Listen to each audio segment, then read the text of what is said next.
Welcome to this edition of the Unathletic, everyone. I'm your host, Ben Friedel, and alongside me, as always, Nate Wiggins. What's going on, Nate? It's been a while. Yeah, it's been a while, but I'm doing great. And we're actually not recording from USD today. We are recording from my dining room in my house. Yes, we are at Nate's house. He still lives with his mom, but I also do, so it is okay, definitely.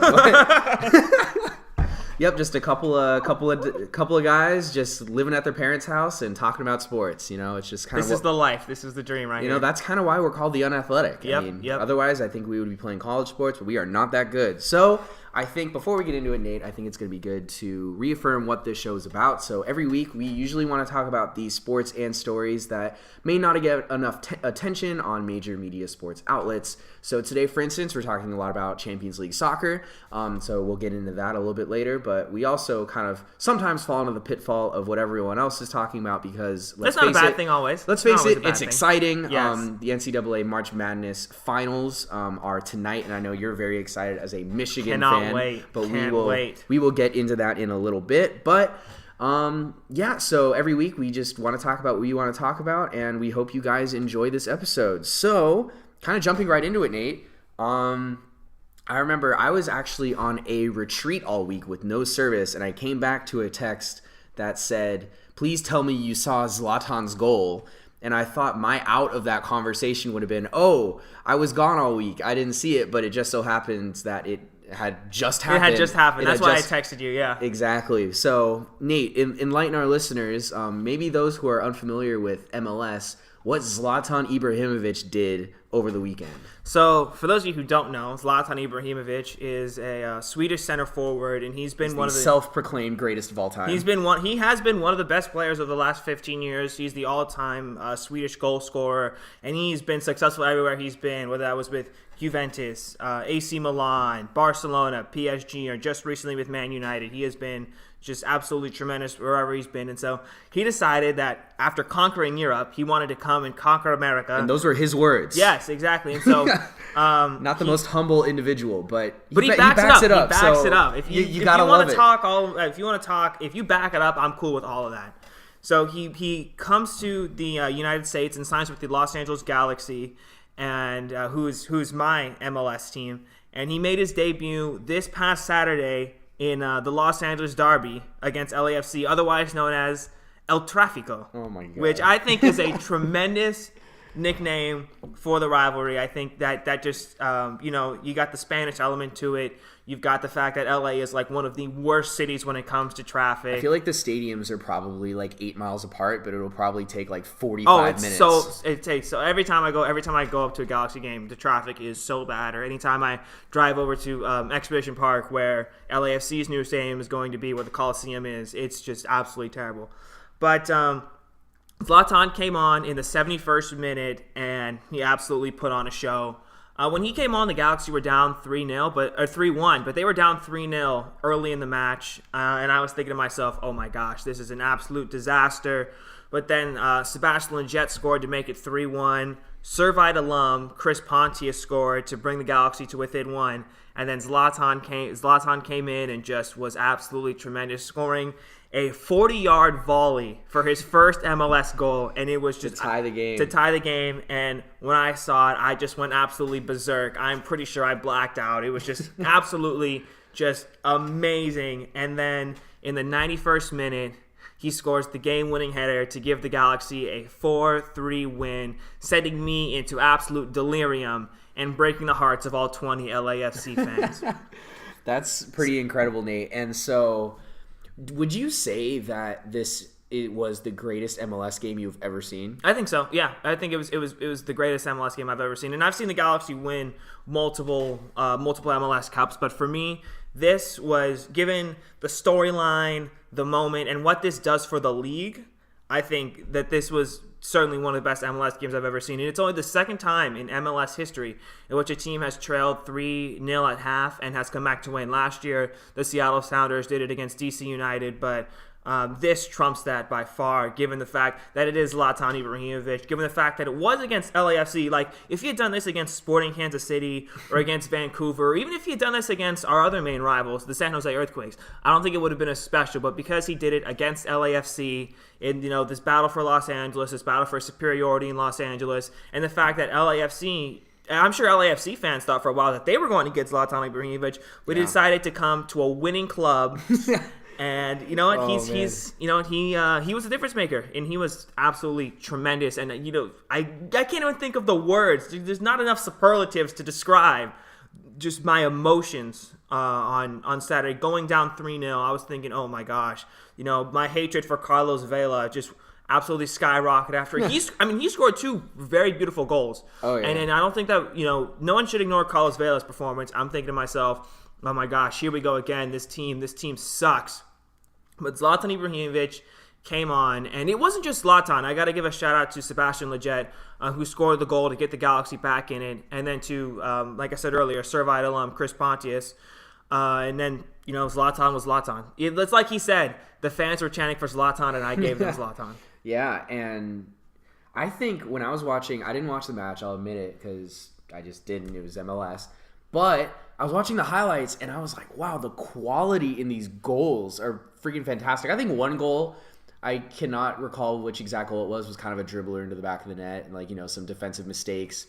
Yeah. So on and so forth. So, that was a little stereotypically MLS, I would say. But, as you mentioned, Carlos Vela, his goals were fantastic. And both of Zlatan's goals were, as what we would expect from the quality of a player like him. So, these are 2 players that have found success in Europe on some of the biggest stages. And we're seeing their talents.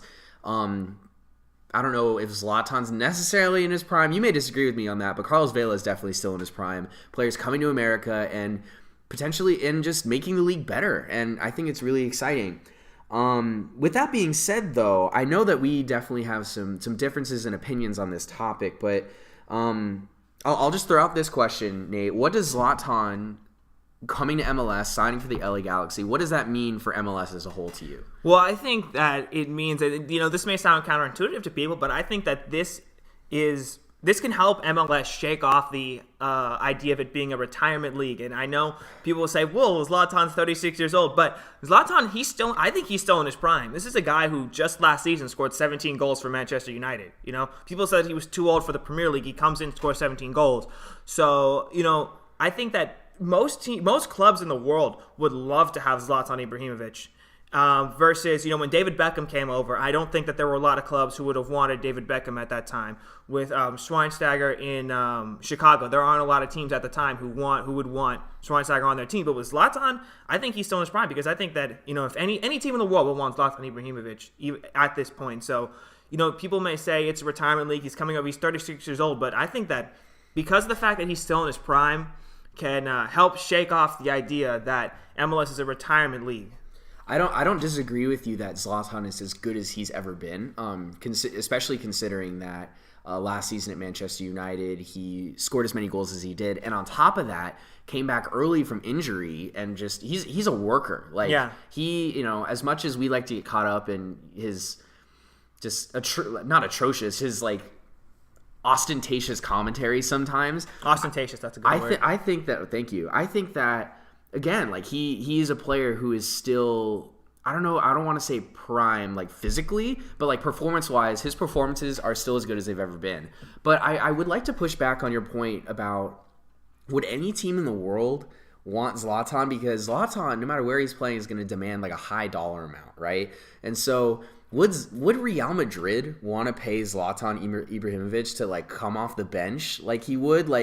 I'm just thinking realistically, of course you would want a player of Zlatan's quality at this point in his career on your team, but with the amount of money that he's demanding at this point in his career, I think MLS is still falling into that stereotype of being a league that is willing to play these older players enough money to come play, because I don't know, I can't see an Arsenal going and paying Zlatan to come off the bench for them. I can't see Bayern Munich doing that at this point. And so, and Zlatan knows that with the signing of Lukaku and just sort of the terrible ways in which Jose Mourinho has managed Man United this year, he knows that he wasn't going to really get much playing time there. And I think that coming to the Galaxy for him, therefore, like, I think even though he's 36 and still performing at a really high level, I think we're going to see a decline in the future. I mean, he knows his body.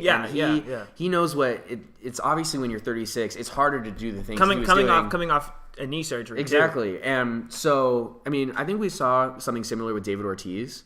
He was 40 years old and having some of the best offensive seasons that he has ever had, but he decided to call it quits because he was like, every single day it was harder and harder to go out there. Even though the performances were still the same, it's harder and harder to go out there every single day. So I think that going to the LA Galaxy for him, and I'm not saying it's bad for MLS. I'm just saying that this is where he's probably going to retire. And I'm excited that he's here because Zlatan is probably one of just the biggest icons in the sport. Arguably behind David Beckham, the biggest player that MLS has ever seen come over. And I think it's going to make for an amazing I am more inclined to watch MLS now that Zlatan is here. And I think that's all that matters, really. Yeah. And I think that because of what happened on Saturday, I think you could say now the face of MLS, even though he only played 21 minutes, the face of MLS is now Zlatan Ibrahimovic. But just to kind of respond to a couple of the points you made, if you actually look at a lot of the signings in MLS now, a lot of the signings that are being made, particularly look at a team like Atlanta United, a lot of the signings are young South American players. Yeah, 18, 19-year-old South American players. And I think that really, because people talk about there's been 3 stages to MLS. There was kind of the original MLS. There was MLS 2.0, which was guys like David Beckham, David Villa, like the signing those big-time European players. And now we're in MLS 3.0, which is putting the focus on South American players. But when you can sign Zlatan Ibrahimovic, you have to do that. I don't care. Just the fact that his name alone, like you said, makes you more inclined to watch MLS. And also, you talk about the money. The LA Galaxy are only paying him $3 million for 2 seasons because I'm not sure how familiar you are with MLS salary cap rules, but there's designated players who those players' salaries do not count against the team's salary cap. So like Giovanni Dos Santos, Jonathan Dos Santos, David Villa, those guys are designated players. But Zlatan Ibrahimovic is actually a TAM player, targeted allocated money. So they're only paying him $1.5 million a year versus the millions of dollars he was making in with Manchester United. He actually took a 95% pay cut to come to MLS. So I think that you talk about the money aspect to it. Obviously, different leagues don't have the same salary cap rules that MLS has. But I think that for the money that the Galaxy are paying him, I mean, really, he paid for that contract within what he did on Saturday. 20 minutes. within 20 minutes, it's already worth it. Mm-hmm. So obviously, most teams would not want to shell out the big time money for a guy like Zlatan Ibrahimovic at his age, coming off knee surgeries. But given what the Galaxy were able to do with their targeted allocated money to get him for $3 million for 2 seasons, that's something that you have to do. Yeah, definitely, Nate. And so I think regardless of where both of us stand on this issue, Zlatan is here. Yeah. And I think like Zlatan said in his letter in the LA Times to the people of Los Angeles, "You're welcome, Los Angeles. Zlatan is here." So yeah, what a time. And I would say a fan base that is not nearly as excited is the Borussia Dortmund fan base. Yes. Kind of moving on here. And you are a fan of both the LA Galaxy and Borussia Dortmund. So your weekend was full of highs and lows, my friend. And wow, what a weekend it was for Borussia Dortmund. I mean, I'll just, I'm not even going to say anything. I'll let you go at it. Because they played Bayern Munich over the weekend. Der Klassiker. Yes, and let's just say it didn't go well. So, so you said Bayern faced off against Dortmund in Der Klassiker this weekend, and it was not a competitive match. Bayern absolutely slapped Dortmund around 6-0. I actually went out to watch this match on Saturday morning with the San Diego Dortmund supporters group. We got together with the Bayern supporters group, and I thought, hey, it'll be fun to get together. I got a couple friends that are Bayern fans, and this was not fun. This was not fun. The Bayern fans were doing their stupid chants the entire match, and it was 5-0 at halftime, and so I actually left in the 60th minute. Shout out to my sister who came to pick me up because I could not take any more of it. It was just some of the worst football I've ever seen in my life. The defending was terrible. The goalkeeping was terrible.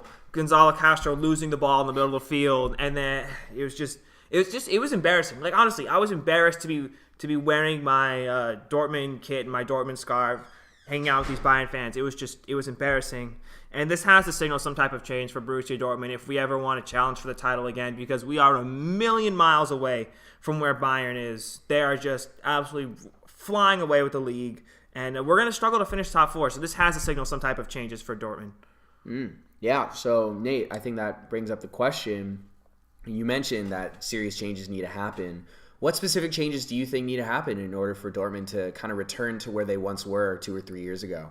Well, I think you have to get a new manager. Peter Stöger wasn't the long-term solution, but and this actually was his first loss in the Bundesliga since he took over in about mid-December. So, but what a way to lose! It was first off that made up for all the other losses. Yeah, first off, it was like the least inspiring unbeaten run in the history of unbeaten runs. A bunch of 1-0s. And a bunch of 1-0s with a lot of draws, but I don't understand his tactics. I don't understand why Dortmund, with their poor defending, continues to play this high line, because all it does is just leave you completely exposed at the back. And once a team, especially of quality of Bayern's, breaks through that high line, you've got Robert Lewandowski one-on-one with Roman Bürki, who's going to win that every single time. It's going to be Lewandowski. So, maybe we should not have fired the guy who took us to a Champions League quarterfinal last season. I don't know. Just a thought. I think that what we need to do is, I think we need to sell an attacking piece. Maybe even sell someone like Christian Pulisic, whose value I think right now, maybe this summer, could be at an all-time high, even without him playing in a World Cup. Again, neither here nor there. The ghosts. But sell an attacking piece like a Christian Pulisic, because Marco Reus just signed a new contract. I don't see them selling Andre Schürrle or Mario Götze, but sell a guy like Pulisic and bring in a defender or 2 or 3, or maybe just bring in a whole new back line, and then also bring in a new goalkeeper, Roman Bürki. Sorry, that was just terrible. Just he's made so many mistakes this year, and his goalkeeping on Saturday was just absolutely atrocious. You could have put a cardboard cutout, and it still would have done better than him. Who are some specific names that you would like to see Dortmund bring in this summer to address some of these problems that you just mentioned? I was actually just reading today. They were considering bringing in a Norwegian defender 19-year-old Norwegian defender whose name is escaping me right now. And that's the thing, is that I'm not sure who specific names that I can think of, but definitely really anyone better than what we've got right now. Who knows? Bring in the entire LA Galaxy to come in and play, and I'm sure they could put in better performances than what Dortmund's putting in right now. Yeah, definitely. So from Dortmund to another team that's really been struggling, Chelsea. And Chelsea, yet again, proved that this season they cannot win in big games and got crushed by Spurs by a score of 3-1. And this, in fact, was Tottenham's first win at Stamford Bridge since 1990. Yeah, first one in the Premier League era. Yeah, first one in the Premier League era, which I think is really indicative of a power shift potentially that teams like Tottenham, teams like Liverpool are kind of back in business. But Nate, I think before we even get into what the nitty-gritty of what the match was actually about, you had some points that you wanted to bring up regarding the last time Tottenham won at Stamford Bridge. Yeah, so actually the last time that Tottenham won at Stamford Bridge was February of 1990. So things that still existed back then were things like the USSR was still a country the last time that Spurs won at Stamford Bridge. The World Wide Web actually did not exist yet. The World Wide Web was not a thing until 1991. And the last time that Spurs won at Stamford Bridge, George H.W. Bush was president of the United States. So, yeah, that just lets you know how long it's been for Spurs breaking that. Neither of us were alive. Yes, yeah, neither of us were alive. My parents hadn't even met yet. Wow, really? Yeah. They didn't get married till 94. Okay. Yeah, so, just to give y'all a little perspective as to, how Chelsea have historically just dominated Tottenham over the past 3 decades. And so now, potentially there's been a power shift in that. But this was actually Spurs' their second ever win under Pochettino away to a top 6 side. Really? This was their second win under Pochettino. Yeah, winning the top 6. So I know this is a slight tangent, but I'm curious. So this is his second win against the top 6 side in the Premier League. Away. Yeah.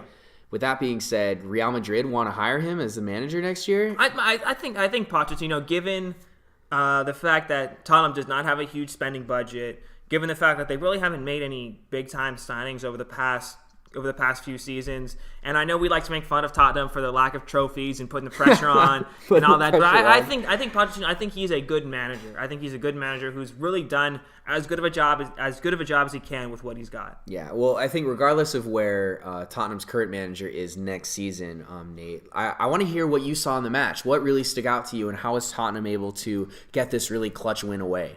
Yeah, so the match opened up with Morata scoring what was actually a pretty good header. And I know that we've talked a lot on this show about Morata and about his struggles, but he scored in the FA Cup quarterfinals a few weeks ago. I think he's starting to get his groove back, but pretty much from that point on, it was like all Tottenham. Christian Eriksen scoring an absolute banger. That I know there was some debate over whether the keeper could save it. I don't think he could have saved it, because this was it was a laser shot from Christian Eriksen. And then Dele Alli bagged a brace to give Tottenham the 3-1 win. And I know that Dele Alli has not put in consistent performances this year, and I think that for a while, I think that there was a real question as to whether he was going to be in England's starting 11 at the World Cup, given the fact of how well Jesse Lingard has played. And I am a huge Jesse Lingard fan, and I would like to see him at the World Cup, but I think this past weekend we saw how good Dele Alli can be, and when he's at his best. And I think that when he's at his best versus when Jesse Lingard's at his best, you have to have Dele Alli in the starting 11 in the starting 11 come Russia 2018. Yeah, and you mentioned Jesse Lingard, but also Jack Wilshere has put in really good performances for an Arsenal team whose season hasn't gone necessarily as planned, but even then, Jack Wilshere has kind of been the only really consistently good player on that Arsenal team. So Dele Alli's had some stiff competition in this England side, but I think in a game like this, I think Gareth Southgate, the manager of the British national team, definitely will have to take a second look at Dele Alli when it comes to the World Cup. And, I think we're definitely going to see him in the starting 11, that's for sure. However, Nate, this is kind of a death blow in a certain way to Chelsea, or at least I think so. I mean, do you think that the race for the top 4, the race for qualifying for Champions League next season, do you think that race is over? Yeah, it's done. It's over. Tottenham put the nail in the coffin, calling the dogs and put out the fire. I think that it's done for Chelsea. I think that their best hope is to finish 5th. And I would just like to point out that the day before the Premier League season began, I sent a text to my good friend Ben Friedel over here, and I said, "Hey man, what are your Premier League predictions? Who do you think's going to win? Who do you think's going to finish top 4?" And I said that it was going to be, the top 4 was going to be City, United, Spurs, Liverpool, meaning that Arsenal was going to be out and that Chelsea was going to be out, versus my friend Ben Friedel said that Chelsea was going to be in the top 4. Well, it looks like they're not going to be in the top 4, so I just figured that we should just put that out there, let the listeners know that I was correct and you were incorrect. Yes. Well, I did have Man City winning it all. That is true. I don't think that's the hottest of takes, but at least I got that much right. If I'm going to stick up for myself, there you go. And yeah, so I mean, this was a huge win for Tottenham, and I think they only have one more trophy to compete for this year, which is the FA Cup. And so, Nate, I want to ask you, given this performance, do you think that they could potentially be favorites going into the rest of the FA Cup competition, because teams like Arsenal and Man City are out of that? Yeah, I think that they're the favorites to win the FA Cup, and I think they will win the FA Cup and win their first trophy since 2008. They got Manchester United coming up in the FA Cup semifinal, but I'll go with Tottenham in that match, and then I'll take Tottenham over. I believe it's Southampton or Chelsea. I'll take Tottenham over either one of those teams. So yeah, I really think that this is it. That Tottenham can finally win a trophy. I don't know, Ben. What about you? I think I would go with Tottenham in that, because as you mentioned, the teams that are still in it are Manchester United, who, although they're second in the league, have really had their struggles. And we've touched enough on Manchester United's struggles. Yeah, and I don't know, maybe both of us are just biased because we don't like Man United, which I think is one of the few mutual hatreds we have in this sport. Yes. Is both of us just don't like Man United and Man United fans. Sorry if you're listening, but we don't like you. And sorry, DK. So, yeah, I definitely think Spurs will be a winner, and I don't see Chelsea beating them again. Just considering how their team is somewhat in shambles. They're doing worse than Arsenal right now. If that's any testament to how they're doing. They didn't even think that was possible. Exactly. And Southampton is the other team in a semi, and they're in a relegation spot right now. So I don't see them really being a threat to. Did I say Southampton or did I say Sunderland? You said Southampton. You were good. You were good to go. So I know it's got to be killing you to be talking about how good Tottenham is right now. It's got to be eating at your soul. I don't know. I think this is a different discussion for a different day. But I think what I will say is I don't necessarily despise Tottenham because they've really been irrelevant up to this point in terms of not winning trophies. I think winning if they win this FA Cup and continue to beat Arsenal on a regular basis during the regular season. We beat them early on in the year. They beat us on the away leg. So it's kind of been an even split. And also, I don't know many Tottenham fans. So not many people are talking crap to me in my life. So I'm sure if I were to live in North London and be hanging out with all the Arsenal fan TV guys, I would vehemently despise Spurs. But, I think it's been a while, and I'm willing to concede one trophy because Arsenal, we've won plenty of FA Cups over the past few years, and I'm willing to, share one, and I think that's fine. But speaking of trophies, Champions League, arguably the biggest trophy all year, besides the Premier League or any domestic league. The Champions League is what all the biggest teams really want to gun for, and in this, we've officially reached the quarterfinal stage in the Champions League, and this year in the quarterfinals, we are seeing a rematch of what the final was last season, Juventus versus Real Madrid. And Nate, you and I were talking about this. This is such a tough match to call. We are honestly kind of struggling to even form an opinion on who we think is going to win. So what we're going to do right now is try to break down the strengths and weaknesses of each team, and then maybe we can come to some kind of foregone conclusion as to who will win. So Nate, I want to ask you, head-to-head, who has the better attacking force, Juventus or Real Madrid? Honestly, I think it's a wash. I think it's pretty even. Be decisive, man. I think it's even. Honestly, I do, because here's the thing: you got Cristiano Ronaldo, who's just Cristiano Ronaldo, and when you say his name, you already know what I mean. But also, I think that Higuain and Dybala, at their best, are two of the best in the world, and that's the key, is that at their best, because in big games they're not always at their best.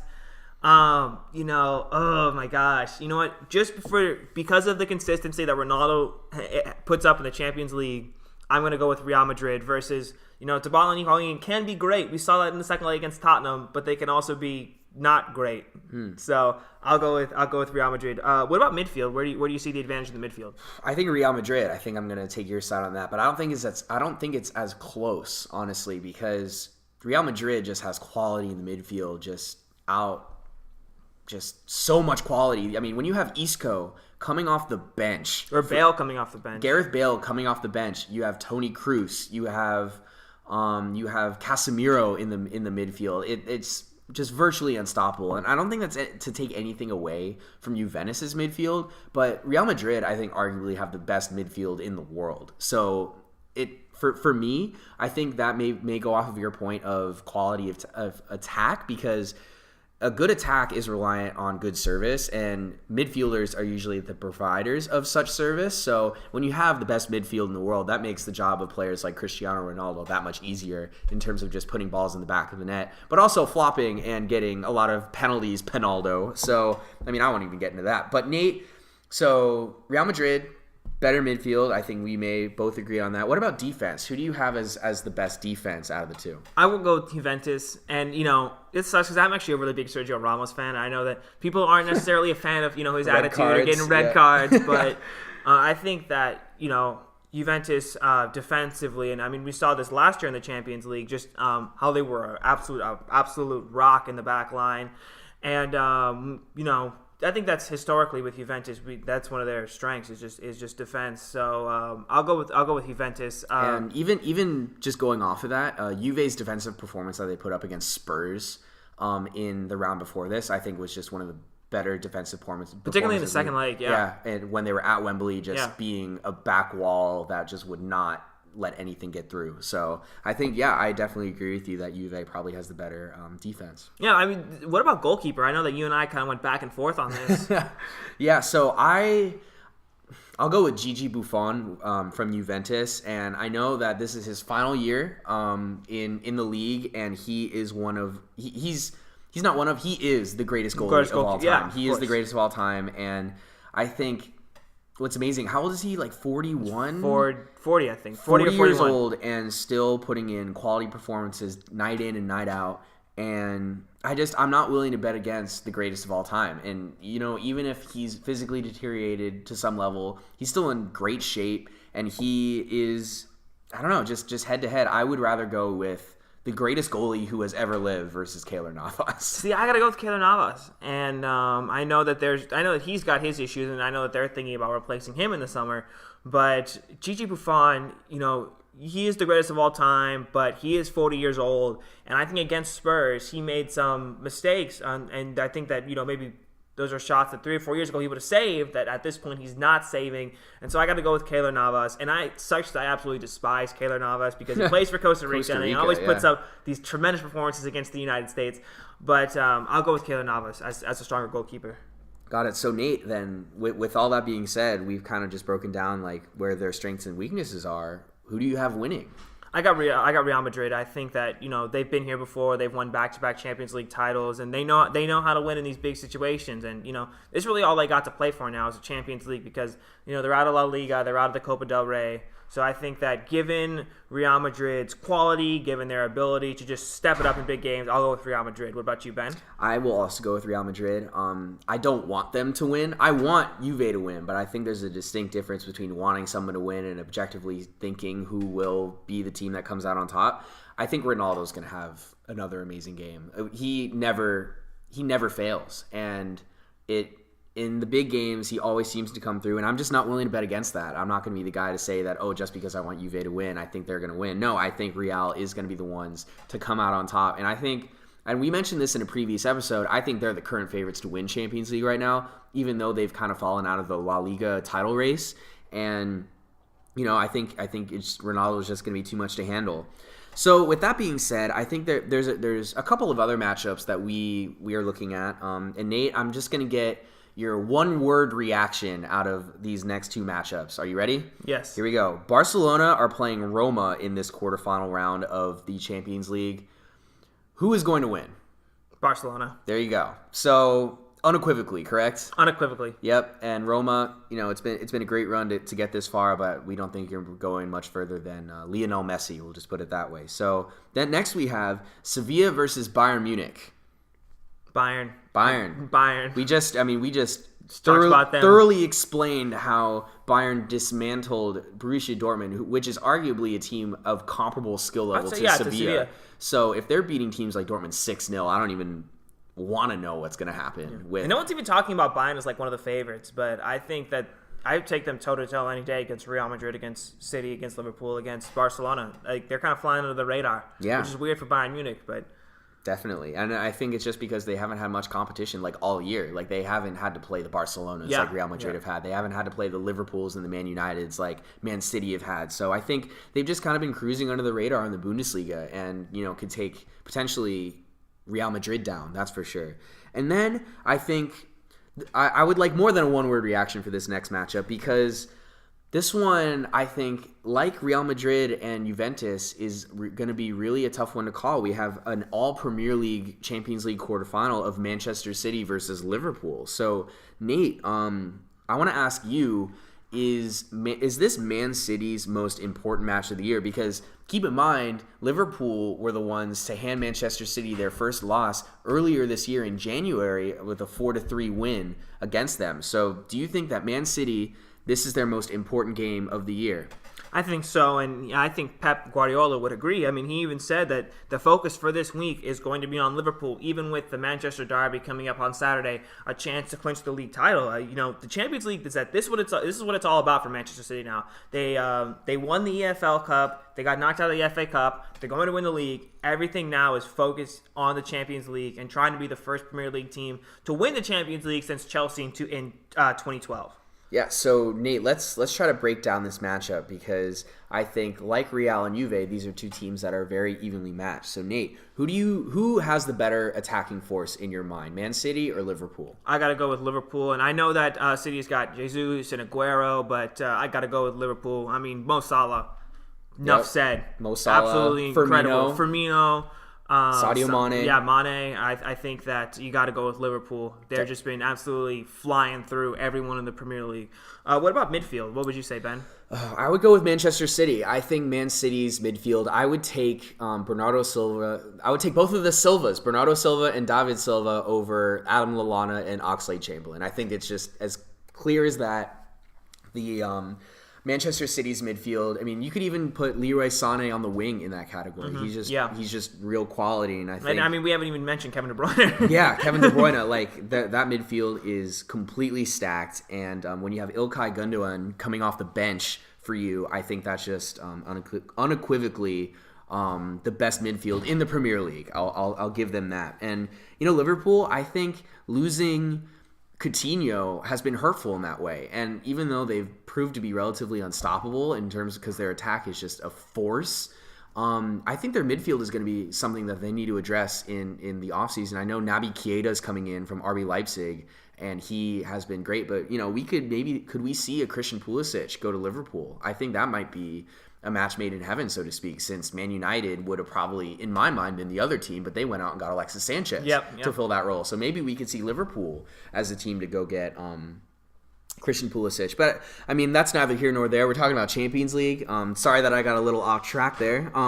But Nate, who do you have as the better defense? Because both of these teams have had their defensive struggles in recent times. So who do you have as having the better defensive team? I'll go with City. I think that not only can their defense, provide a wall and keep teams from scoring, but they're also pretty good going forward. You got Kyle Walker. They're very good going forward. So I got to go with City, even with the way that Liverpool's been able to defend recently with Virgil van Dijk and finally getting a decent center back pairing that does not include Dejan Lovren. But I'll go with City, and then goalie. I mean, come on. Manchester City unequivocally has the better goalkeeper. Just to elaborate on that, whoever they start, Loris Karius, Simone Mignolet, I think both of them are equally as memeable. We're going to get into that later, actually. Yes. But I think that's definitely something that Liverpool is going to need to address in this offseason. Like, who is going to be a goalie that comes in to replace just sort of the atrocious situation that they've been dealing with so far this season. So, Nate, I think we've sort of broken it down. Who do you have in this game? I'm going to go with Liverpool with the upset. I think that just because of what they've got going forward, I think that Salah, Mane, and Firmino is enough to win. And I think it could be a shootout. A shootout over two legs, but I'm going to go with Liverpool to pull off the upset because Liverpool has the confidence because, even when they lost 5-0 to City back in September, they were dominating that game for the first part, and then Mane got the red card. They've already beaten City once this year, so they know that they can go toe-to-toe with City. So I'm going to go with Liverpool. What about you, Ben? Before I give my prediction, I want to know an aggregate score from you. What is your predicted aggregate score from this draw? I'll go 6-4 Liverpool. Okay, I'll go 10-8. We're going to see a lot of goals. I think I have Manchester City in this. I think this is their season, and I don't think we've ever seen a Manchester City side this good, backed by arguably the best manager in the world, Pep Guardiola. It's just, I'm not willing to bet against a team that has just been so consistent this year, and albeit Liverpool over the past couple months have been virtually unstoppable, but just given their inconsistency over the course of the full season, I'm not willing to lean into Liverpool on the upset with this one. I think Manchester City is the more experienced quality side, and I think they're going to come out on top. Whether I think Manchester City will win the Champions League, I think is a different question, though. I think Liverpool may have a better chance of winning the whole thing than Manchester City does. Really? Because this attack, I think, is... I'll say it. I think Liverpool's attack is the best attack in the world. I think so too. Yeah. Their attack, especially this season, with Mo Salah being literally as good as Lionel Messi this year, is just put Liverpool's attack on a whole different planet.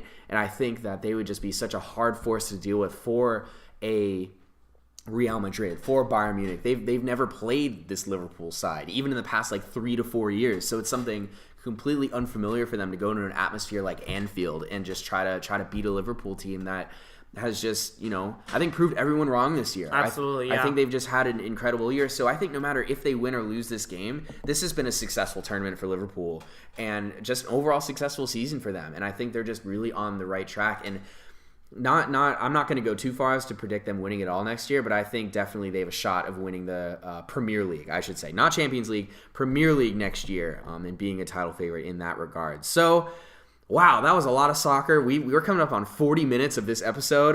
Nate and I are both really fired up about it, so thanks for hanging in there with us, guys. Yes, thank you so much for listening to our incoherent ramblings for 40 Definitely. minutes. But moving on, I think when we come back from the break, we're going to be talking about college basketball. The finals of NCAA March Madness are tonight. We know Nate's really excited about it, so he's going to give all of his commentary about it when we come back. Stay tuned, everyone. Like what you're hearing? Well, I've got news for you. You no longer have to wait a whole week to hear from your favorite sports personalities. Hi, I'm Nate Wiggins, and Ben Friedel and I have got you covered. Give our show, The Unathletic, a sports podcast, a listen. We release new episodes every Monday and are committed to bringing you the best content. That's right, the very best content.